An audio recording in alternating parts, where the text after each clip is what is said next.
कृष्ण चंद्र महापात्र बहुत ही बड़े धनी जमींदार थे। हाथी घोड़े दास न कम थे, धनी बहुत उदार थे। हाथी घोड़े दास न कम थे, दानी भक्त उदार थे।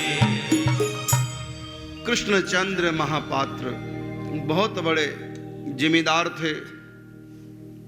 राशि ठाट बाट से जीवन जीते थे। हाथी घोड़े, बाग बगीचे, महल दो महले, दास दासियां, किसी भी सुख वैभव की उसके पास कमी नहीं थी। पतिव्रता पत्नी थी उनकी, कमला देवी नाम था। रघुनाथ पुत्र इकलौता, शील नम्र गुण धाम था। रघुनाथ पुत्र इकलौता, शील नम्र गुण धाम था। पतिव्रता उसकी पत्नी थी, कमला देवी जिसका नाम था। इकलौती संतान जिसका नाम रघुनाथ था। रघुनाथ का विवाह अभी कुछ समय पहले ही हुआ था। श्री गंगाधर कर्ण सेठ थे, कलावतीपुर के वासी। उनकी कन्या अन्नपूर्णा, पुत्र वधू थी गुण राशि। उनकी कन्या अन्नपूर्णा, पुत्र वधू थी गुण राशि। अभी कुछ समय पहले बेटे का, रघुनाथ का विवाह हुआ था। कालावतीपुर के निवासी नगर सेठ गंगाधर कर्ण, जिनके 7 पुत्र थे, एक कन्या थी जिसका नाम था अन्नपूर्णा। माँ बाप की लाडली, 7 भाइयों की लाडली बहन अन्नपूर्णा ठाट बाट के साथ, बड़े विधि विधान के साथ अन्नपूर्णा का विवाह कृष्णचंद्र महापात्र के पुत्र रघुनाथ के साथ हो गया। सुखों के दिन, घर में कोई कमी नहीं किसी भी प्रकार की। सुखों से घर भरा हुआ था, दुख का नाम निशान नहीं। लेकिन दुनिया का ये नियम अटल है, सब दिन होत समान नहीं। दुनिया का ये नियम अटल है, सब दिन होत समान नहीं। सुखों से घर भरा हुआ था, दुख का नाम निशान नहीं। लेकिन दुनिया का ये नियम अटल है, सब दिन होत समान नहीं। बहुत बड़ी जिम्मेदारी थी और राजा की तरफ से इनको ये अधिकार मिला हुआ था कि आसपास के 12 गांव सरकारी लगान तुम उनसे वसूल करना।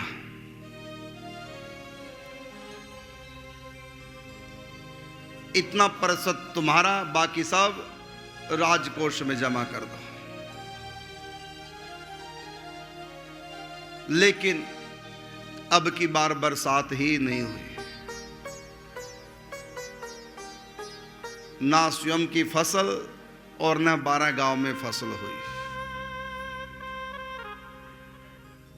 अगले साल फिर सूखा पड़ गया, फिर फसल नहीं हुई। 2 साल लगातार जब फसल नहीं हुई, भूखे मरने की नौबत आ गई। इसके मन में विचार आया कि आसपास के 12 गांव की माल गुजारी मेरे पास, इनके कारण से मैं इतना धनी संपन्न हुआ हूं। अब मैं एक प्रकार से इनका, इस एरिया का, क्षेत्र का तो राजा ही हो गया हूं। अब मेरा धर्म बनता है कि कुछ इनके लिए करूं। पहले राजा से सहायता मांगी, राजा ने स्पष्ट मना कर दिया। ये दयालु थे कृष्णचंद्र महापात्र, रघुनाथ के पिता। इन्होंने दूर दराज के नगर सेठों से ब्याज पे पैसा ले लिया और किसानों को अपनी तरफ से बीज दिया। फिर खेती करने के लिए उनको कहा, लेकिन संयोग की बात, तीसरे साल भी फसल नहीं हुई। भूखे मरने की ऐसी नौबत आ गई। फिर इसने और कर्जा लिया। जिनके घर में रोटी नहीं थी, रोटी पहुंचाई, अनाज पहुंचाया। कुएं बावलियां तक सूख गई, त्राही त्राही मचने लगी। लेकिन ऐसी स्थिति में भी इसने अपने लोगों का साथ नहीं छोड़ा। अब दिन अच्छे तो आ गए,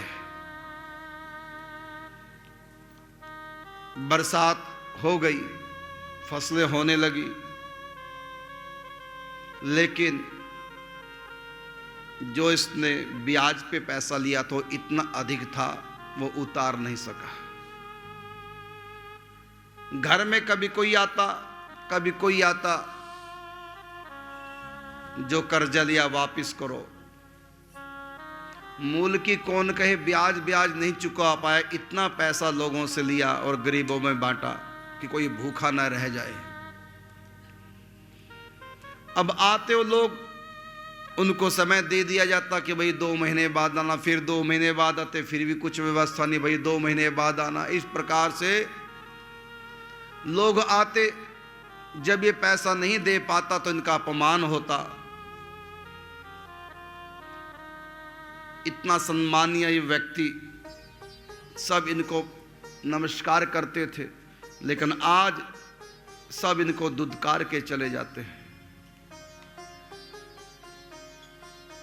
किसानों से भी कहा, अब की बार तुम थोड़ा ज्यादा मुझको दे दो, अनाज ज्यादा टैक्स दे दो, लेकिन किसानों ने भी मना कर दिया। ये बड़ा परेशान, हर रोज घर में कोई ना कोई झगड़ने के लिए आ जाता, हमारा इतना पैसा, हमारा उतना पैसा। ये बेचारा इतना परेशान हुआ, इतना परेशान हुआ, कर्जे के बोझ में दब गया। दिन प्रतिदिन कमजोर होता गया, बीमारियां लगती गई, टेंशन ये शरीर अधिक दिन तक नहीं झेल पाता। बीमारी लग गई, भोजन पानी सूख गया इसको बेचारे का।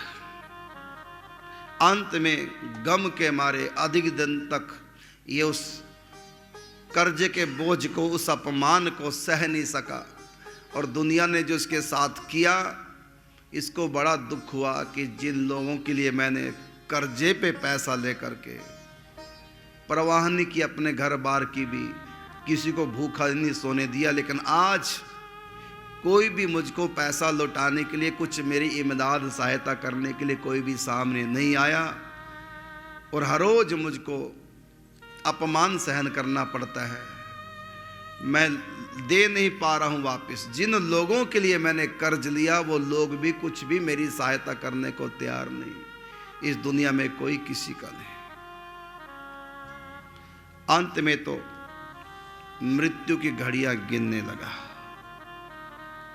अब इसको लगा कृष्णचंद्र महापात्र को अब मैं बच नहीं पाऊंगा। अपने पुत्र रघुनाथ को अपने पास बुलाया कि बेटा,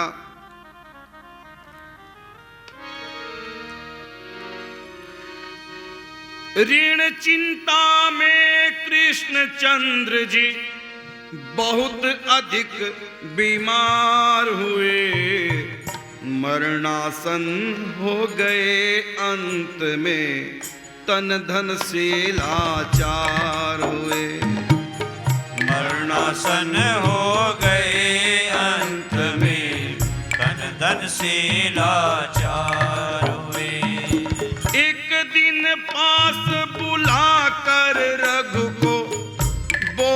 अति कातर स्वर से, मेरा सारा कर्ज चुकाना, डरना उस परमेश्वर से। मेरा सारा कर्ज चुकाना, डरना उस परमेश्वर से। बेटा मेरा सारा कर्ज चुकाना, क्योंकि एक नियम है, जो कर्जा लेकर के मरता है, किसी का खाकर जो मरता है, उसको अगले जन्म में दरिद्र घर में पैदा होना पड़ता है और उसकी गुलामी भी करनी पड़ती है। जिस वस्तु को हमने किसी की लिया है, उसी वस्तु का अगले जन्म में अभाव रहेगा। कर्जा लेके मरने वाला व्यक्ति, उसकी कभी सदगति नहीं होती। किसी का जो हक लेके मरता है, उसकी सदगति नहीं होती। बेटा मैंने भगवान का भजन तो बहुत किया है, लेकिन कर्जा नहीं लोगों का उतार पाया। मेरी आत्मा को शांति नहीं मिलेगी। यदि तुम अपने पिता की शांति चाहते हो, अपने पिता की सदगति चाहते हो, तो बेटा मेरा कर्ज उतार देना। पिताजी कैसे उतारूंगा? इसके लिए कोई उपाय, कोई युक्ति बताओ। उसने कहा बेटा कमाना, धीरे धीरे कर्जा उतारना, नहीं उतरेगा तो जमीन बेच देना, मकान बेच देना, भले भीख मांग की रोटी खा लेना, लेकिन मेरा कर्जा उतारना। बाप के कितने ऊंचे संस्कार थे। और आजकल बाप ये कह के मरेगा, बेटा तू ये कह देना कि बाप से लिया था, बाप जाने बाप का काम, तुम्हारा हिसाब बाप के, बाप मर गया तो हिसाब भी खत्म, मेरा कोई वास्ता नहीं। बाप ही कह के मरेगा। और आगे बच्चे भी यही करेंगे कि आपका लेन देन बाप से होगा, हमसे थोड़ी है। मांग बाप से जहां मर के गया, हमें क्या पता कितना लेना कितना देना। बेटा मुकर ही जाएगा। बाप भी मरते मरते ही कहेगा बेटा मुकर जाना, कहना कि मेरे को नहीं पता, मेरे बाप को पता। ऐसे बेईमान बाप, ऐसी फिर औलादें होती हैं। लेकिन ये कृष्णचंद्र महापात्र सच्चा भक्ता भगवान का, इसलिए इसने मरने से पहले पुत्र को बता दिया कि बेटा चाहे मकान बिक जाए, रहने के लिए भी चाहे ठौर ठिकाना ना मिले, लेकिन कर्जा उतारना, जमीन बेच करके, प्रॉपर्टी बेच करके कर्जा उतार देना। क्योंकि जो कर्जा लेके मरते हैं उनकी मुक्ति नहीं होती, उनकी सदगति नहीं होती। और कहा सुख दुख आते जाते रहते, धीरज धर्म न खो देना। धीरज जाने लगे कभी तो प्रभु के आगे रो देना। धीरज जाने लगे कभी तो प्रभु के आगे रो देना। सुख दुख बेटा आते जाते रहते हैं, ना तो सुख स्थायी है ना दुख स्थायी है, ये तो आते जाते रहते हैं मेहमान की तरह। कभी फिर भी दुख से आपका धैर्य खोने लगे तो भगवान के आगे 2 आंसू टपका करके अपना दुख उनके चरणों में निवेदन कर देना, वही सच्चा सहारा है। बेटा मेरे मरने के बाद तू अपने आप को अनाथ नहीं मानना कि पिताजी छोड़ के चले गए विपत्ति में मुझको मैं अनाथ हो गया। भगवान का एक नाम जगन्नाथ है, और जगन्नाथ जिसके शीश पर हो वो कभी अनाथ नहीं हो सकता। जगन्नाथ के होते जग में कोई अनाथ नहीं हो सकता। वो ही सबका पालनहारा, वो ही करता धरता। वो ही सबका पालनहारा, वो ही है करता धरता। बेटा रघु अब जाता हूं मैं, प्रभु तेरा कल्याण करे। आशीर्वाद दिया बेटे को मरते मरते, भगवान तुम्हारा कल्याण करें बेटा, अब मैं जा रहा हूं दुनिया से। बेटा रघु अब जाता हूं मैं, प्रभु कल्याण करे तेरा। कृष्ण कृष्ण कह आंख मूंद ली, दुनिया से उठ गया डेरा। कृष्ण कृष्ण कह आंख मूंद ली, दुनिया से उठ गया डेरा।